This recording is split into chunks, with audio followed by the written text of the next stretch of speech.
They told you that the real plague in America was, quote, racist assaults and ignorant attacks against Asians, end quote. That's always the fear, and it's always aimed at you. That's what they really believed. Caring about coronavirus, wanting to protect the public from a pandemic, was racist. That's how deluded they were. Mark Levine chairs the Health Committee on the New York City Council. On February 9th, he tweeted this, quote, in a powerful show of defiance of coronavirus scare, huge crowds gathering in New York City's Chinatown for ceremony ahead of annual Lunar New Year parade. If you're staying away, you're missing out. Can you imagine?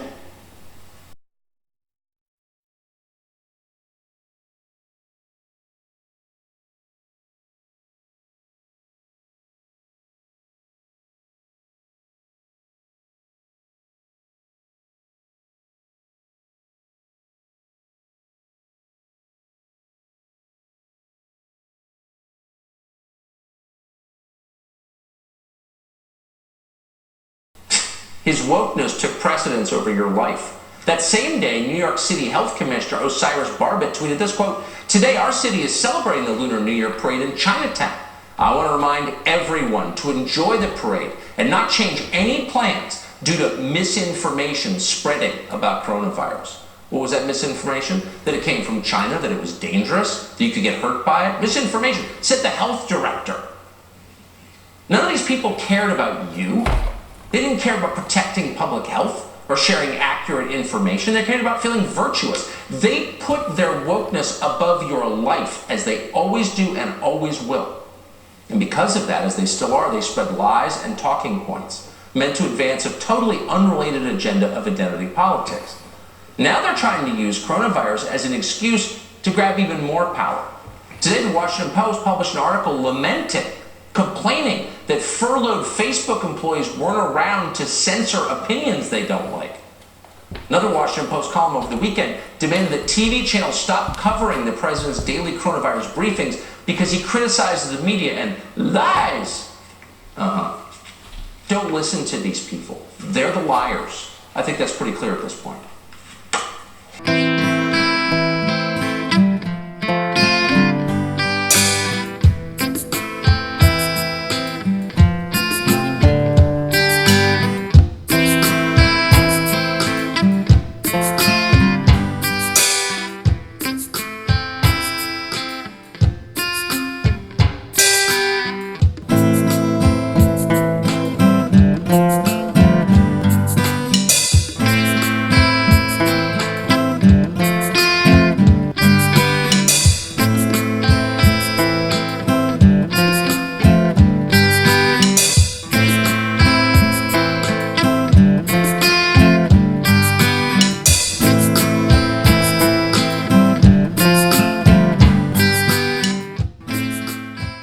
Again, they didn't respond.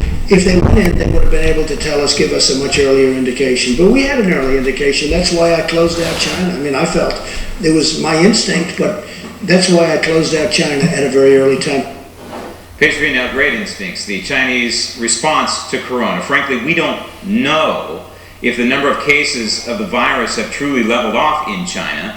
That's what the Chinese government is reporting. However, we don't know if it's accurate. Remember, China is blaming us for this outbreak despite the epicenter being Wuhan.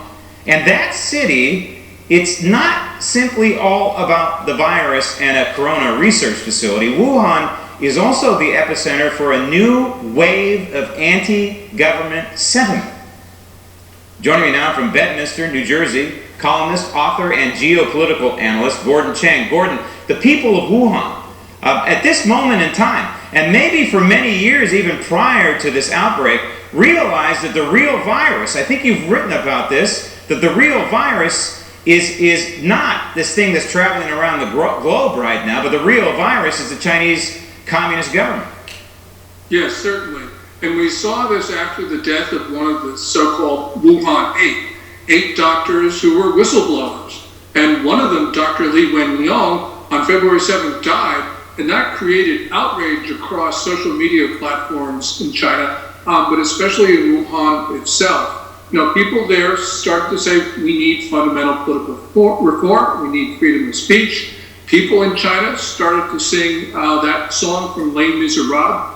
Do you hear the people sing? That's a politically impactful anthem, and that's mimicking what people in Hong Kong did using that song as protest. So clearly the people of Wuhan understand what's at stake here. Are they losing their fear of a totalitarian regime? Well, they certainly lost their fear in the beginning of last month. What's happening now is China is sort of returning to some sort of normalcy. I think, though, this is an especially dangerous time for the Communist Party because people are now certainly not worried as much about the virus. They, I think, will start a period of recrimination. And we got to remember that spring is the revolutionary season in China. So, you know, people talk about China's Chernobyl. It could very well be this year, it could be next year, but we are starting to see a new relationship between the Chinese people and the Communist Party, and the party doesn't like it. Marxists, of course, they always need a scapegoat. They always need a bad guy, and in some cases they need a fall guy. I'm sure somebody's going to take the fall for the Wuhan coronavirus. But vis-a-vis the United States, they're trying to frame us as the problem here, as the reason for the outbreak of the virus. But this is classic Marxist socialism, right? To always point the finger at somebody else. Yeah, this is an insecure regime. It needs an enemy.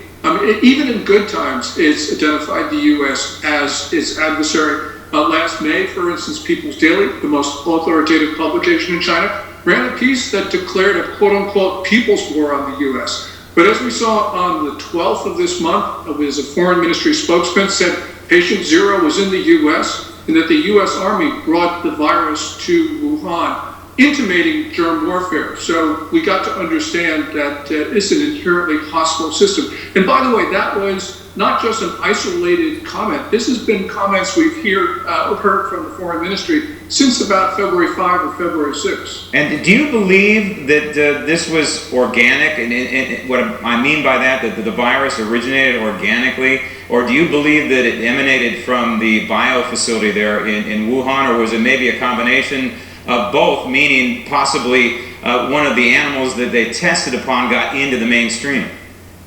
Yeah, we don't really know, Graham, how this started.